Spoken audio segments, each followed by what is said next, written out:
আসসালামু আলাইকুম ওয়া রাহমাতুল্লাহ। ওয়ালাইকুম আসসালাম ওয়া রাহমাতুল্লাহি ওয়া বারাকাতুহু। মোহতারাম, আমি যতটুকু জানি আপনি একজন কওমি আলেম এবং মুফতি। আপনি হেফাজত ইসলামের একজন কর্মী ছিলেন এবং আপনি ইলিয়াসি তবলিগ করতেন এবং যতটুকু সম্ভব আপনি 1 সালের কম বেশি সময় লাগাইছেন এবং আপনি হয়তো তবলিগের আমিরও ছিলেন, কিন্তু আমি জানতে পারলাম যে আপনি এখন ইলিয়াসি তবলিগ করেন না। বাংলাদেশে অনেক কমই দেবন্দিরা তো এটা করে, যদিও সৌদি আরব থেকে নিষেধ করা হয়েছে, দুবাই থেকে নিষেধ করেছে, বিভিন্ন দেশ থেকে নিষেধ করা হয়েছে। কিন্তু আপনার কাছে জানতে চাই, যেহেতু আমি তো সৌদি আরবের আলেমদের সামনে পাই নাই, তো আপনি একজন আলেম, আপনার কাছে জানতে চাই যে আপনি কি কারণে, কোন কারণে ইলিয়াসি তবলিগ বাদ দিলেন এবং ইলিয়াসি তবলিগ করতে নিষেধ করেন, কোন কারণে, এটা কি আপনার কাছে জানতে পারি? ইন্নাল হামদালিল্লাহ ওয়াসসালাতু ওয়াসসালামু আলা মান লা নাবিয়্যা বা'দা। আম্মা বা'দ। ইকরা বিসমি রাব্বিকাল্লাযী খালাক ইলা আখিরিল আয়া। ফাকালা রাসূলুল্লাহ সাল্লাল্লাহু আলাইহি ওয়াসাল্লাম বাল্লিগু আন্নী ওয়ালাউ আয়া। আলহামদুলিল্লাহ, সমস্ত প্রশংসা আল্লাহ তাআলার। আপনি যে প্রশ্নগুলো করেছেন এবং আমার বিষয়ে যেই কথাগুলো বলেছেন, এই সবকটা কথাই সত্য। আমি তাবলিগে শুধু সময় দিইনি, তাবলিগে 1992 সাল থেকে নিয়ে 2013 সাল পর্যন্ত সক্রিয় ভূমিকা পালন করেছি এবং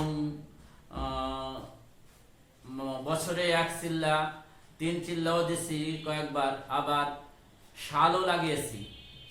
পরবর্তীতে আমি আসলে এটা সম্পূর্ণ ছিল অন্ধবিশ্বাসের উপর, বলতে পারেন অন্ধভক্তি। এক কথায় কোনো কিছু বাজ বিচার না করে, দলিল আদি তালাশ না করেই অন্ধভাবে কাজটা করে গেছে।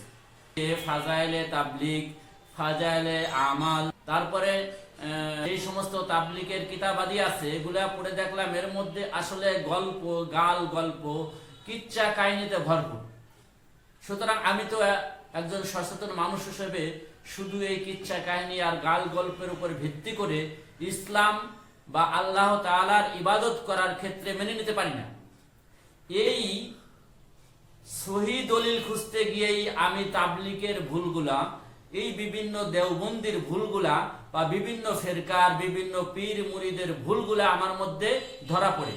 তখন আমি নিজেকে খুব নিজের প্রতি নিজের অনুশাসনা হয় এবং আমার পিছনের ভুলগুলোর জন্য আমি খাঁটিভাবে তওবা করি।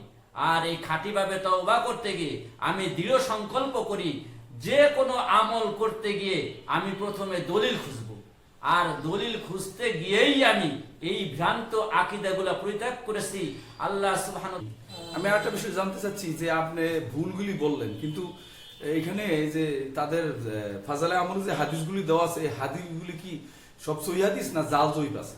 আমলের মধ্যে সহিহ হাদিস নাই এ কথা যেমন ভুল, তবে জাল জয়ীফ হাদিসই অধিকাংশ ক্ষেত্রে। 2-1টা সহিহ হাদিস আছে।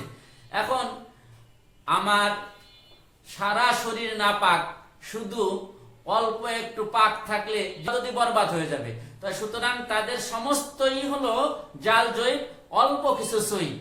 অনেক আলেমরা বলে যে এই ইলিয়াসি তবলিগে আপনার জাল জয়ীফ হাদিস তো আছে এবং শিরিক বেদাত আছে, এটার ব্যাপারে আপনি কি বলেন? অবশ্যই শিরিক বিদআত আছে।